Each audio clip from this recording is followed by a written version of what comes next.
రాధా గాయత్రి మృతి వెనుక ఖచ్చితంగా ఆమె భర్త శ్రీచరణ్ హస్తం ఉందని కుటుంబ సభ్యులు ఆరోపిస్తున్నారు. ముఖ్యంగా తల్లిదండ్రులు ఇటు సుధాకర్ గాని సత్యవతి కొన్ని ఆధారాలు కూడా ఈరోజు పోలీసుల ముందు ఉంచిన పరిస్థితుంది.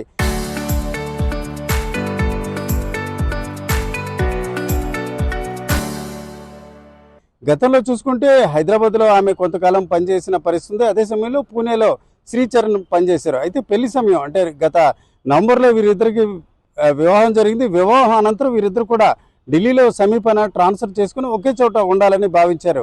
ఈ దశలో శ్రీచరణ్ తల్లి ఢిల్లీలోని ఒక కేంద్ర ప్రభుత్వ సర్వీస్లో పనిచేస్తున్నారు. ఈ దశలో హైదరాబాద్లో పనిచేస్తున్న రాధా గాయత్రి బదిలీ చేసుకుని గురుగావ్కి వెళ్ళడం జరిగింది. ప్రస్తుతం అయితే చూసుకుంటే అత్త మామ అలాగే తోటికోడలు ఎవరైతే ఉంటారో ఆడపడుచుతో కలిసి రాధా గాయత్రి ఢిల్లీలో ఉంటున్నారు. అయితే భర్త పూణేలో ఉంటున్న పరిస్థితి. అయితే ప్రధానంగా తొలి దశ నుంచి కూడా అనుమానంతో శ్రీచరణ్ ఆమెను వెంటాడుతున్న పరిస్థితి. మనం ఆర్టీవీ ఎక్స్క్లూజివ్గా ఒక విజువల్ చూపిస్తుంది. ఏదైతే ఆమె హ్యాండ్ బ్యాగ్ ఉంటుందో ఆ హ్యాండ్ బ్యాగ్లో ఒక జీపీఎస్ ట్రాకర్ని ఏర్పాటు చేశాడు.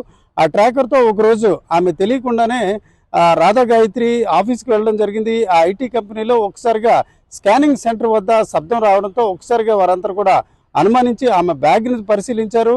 నిజానికి చూసుకుంటే ఒక రకంగా ఆమెను కూడా అనుమానించడమే కాకుండా దానికి సంబంధించి ఏదైతే సాఫ్ట్వేర్ ఇట్లాంటి అంశాలను ఆమె పక్కదారి మళ్లించే ప్రయత్నం చేసిందని కూడా ఆమెని కొంత ఇంట్రాగేషన్ కూడా చేసిన పరిస్థితి. అయితే ఆ తర్వాత విచారణలో చూసుకుంటే భర్త అనుమానంతో ఈ రకంగా జీపీఎస్ ట్రాకర్ పెట్టినట్టు తెలిసింది. మనం విజువల్స్లో చూడవచ్చు ఆ ట్రాకర్ అలాగే హ్యాండ్ బ్యాగ్.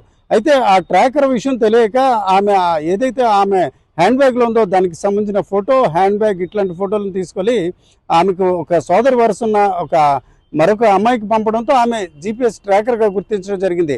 అప్పటికి ముందు నుంచే కొంతవరకు ఎవరితోనైనా మాట్లాడినా లేక క్యాబ్లో ప్రయాణం చేసినా అతను వాట్సాప్ కాల్ చేయడం, వీడియో కాల్ చేయడం, వీడియోలో పక్కనే ఉన్నవారు ఎవరు, అట్లాగే క్యాబ్లో ఎవరితో వెళ్తున్నారు, ఇట్లాంటి అంశాలు ప్రతిరోజు కూడా కొన్ని గంటల తరబడి వీడియో కాల్ చేయించడం, అట్లాగే ఆఫీసులో ఎలాగుంటుంది ఇట్లాంటి అంశాలపై చాలా కాలంగా శ్రీచరణ్ ఆమెను ఒక రకంగా వేధిస్తున్న పరిస్థితి.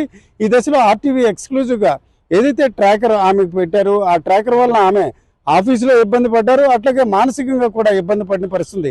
ఈ దశలోనే ఆమె ఈ నెల 18వ తేదీన విశాఖ రావడమే కాకుండా 21వ తేదీన తండ్రి పుట్టినరోజు అలాగే షష్ఠి పూర్తి అలాగే అన్నవరతం చేసుకోవడంతో పాటు ఈ శ్రీచరణ్కి సంబంధించిన అంశాలకు ఒక పులి స్టాప్ పెట్టాలి. దాదాపు 2 నెలలు వర్క్ ఫ్రమ్ హోమ్గా ఇక్కడ చిన్నమూషిడివాడలో ఉంటూ తన ఉద్యోగాన్ని కొనసాగిస్తూ అతని ప్రవర్తనలో మార్పు తెచ్చే ప్రయత్నం చేయాలన్న ఆలోచనతో కూడా తమ కుమార్తె ఉన్నట్టు ఈరోజు సత్యవతి ఆర్టీవీతో చెప్పని పరిస్థితి. ఏదేమిటికి ఈరోజు ముస్సోరి ప్రాంతంలో ఏదైతే ఒక రకంగా విహారయాత్రకు వెళ్ళిన ఆమె ఈ రకంగా చనిపోవడం, అయితే బ్రెయిన్ స్ట్రోక్ వల్ల చనిపోయిందని కుటుంబ సభ్యులకి అతను చెప్పడం జరిగింది. అయితే గతంలో ఎప్పుడు కూడా తన కుమార్తెకి సాధారణంగా వచ్చే వైరల్ ఫీవర్ కావచ్చు లేక జలుబు ఇట్లాంటి అంశాలు కానీ ఎప్పుడు కూడా తీవ్రమైన అనారోగ్య పరిస్థితి లేవు. నిజానికి చూసుకుంటే ఒక రిటైర్డ్ ఆర్మీ పర్సన్గా తనకు చాలా వరకు మెడికల్కి సంబంధించి ఉచిత వైద్యం అందే అవకాశం ఉంటుంది. ఐఎన్ఎస్ కళ్యాణిలో ఉచితంగా వైద్యం అందిస్తారు. కానీ అలాంటి అవసరం ఎప్పుడు కూడా తన కుమార్తెకి రాలేదు. నిజంగా బ్రెయిన్కి సంబంధించి ఏదైనా ఇబ్బంది ఉన్నట్లయితే ఖచ్చితంగా వైద్యపరమైన అంశాలు ఇప్పటికే మేము తీసుకునే అవకాశం ఉంటుంది. కానీ కేవలం ఒక పథకం ప్రకారం ఒక సిస్టమేటిక్గా తన కుమార్తెను అంతమొందించే ప్రయత్నం చేసి ఆ ప్రయత్నంలో భాగంగా అతను ఈ రకంగా తమను దప్పుదారి పట్టించారని కూడా ఈరోజు చూసుకుంటే రాధా గాయత్రి తల్లిదండ్రులు ఇటు సత్యవతి అలాగే సుధాకర్ ఆరోపిస్తున్న పరిస్థితి. ఈ దశలో విశాఖలోని పోలీస్ కమిషనర్ కలిసే ప్రయత్నం చేశారు. అయితే పోలీస్ కమిషనర్ అందుబాటులో లేకపోవడంతో ఇతర అధికారులకు ఫిర్యాదు ఇచ్చిన పరిస్థితి. మొత్తానికి చూసుకుంటే ఒక ఐటీ ఉద్యోగి విశాఖకు చెందిన రాధా గాయత్రి ఉద్యోగరీత్యా గురుగావ్కి వెళ్ళడం, అక్కడ నుంచి భర్తతో కలిసి హానీమూన్ ట్రిప్ అంటే వాస్తవానికి నవంబర్ నెలలో వివాహం జరిగింది.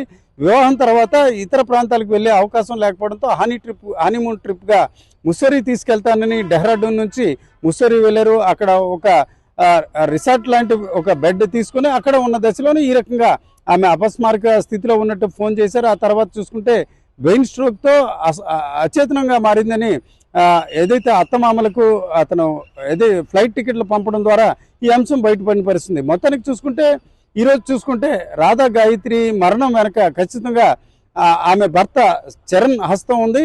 దీనిపై లోతుగా విచారణ జరిపినట్లయితే అన్ని అంశాలు బయటపడతాయి. నిజానికి చూసుకుంటే శ్రీచరణ్ తల్లిదండ్రులు ఒక రకంగా తన కుమార్తెను కోడల మాదిరిగా కాకుండా కుమార్తె మాదిరిగానే చూశారు.